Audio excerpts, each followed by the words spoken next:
সিজনটা শরৎকাল চললেও আমরা কিন্তু বর্ষাকাল দিয়ে যাচ্ছি, আর বর্ষাকাল মানেই কিন্তু ঝাল ঝাল চিকেন কষা। হ্যাঁ, সেটাই আজকে করব।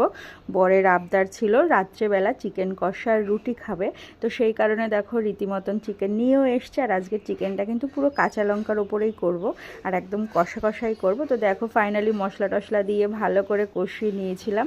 কষানো হয়ে গেলে চিকেনগুলোকে দিয়ে দিয়েছি। মোটামুটি দেখানোর মতন কিছুই নেই, সবাই আমরা চিকেন রান্না করতে জানি, সবাই আমরা চিকেন রান্না করি, তবুও আমি শেয়ার করছি তোমাদের সঙ্গে। আর এখানে দেখো বাবা ছেলে দুজনেই ওয়েট করছে কখন একটু চিকেন কষার টেস্ট করবে।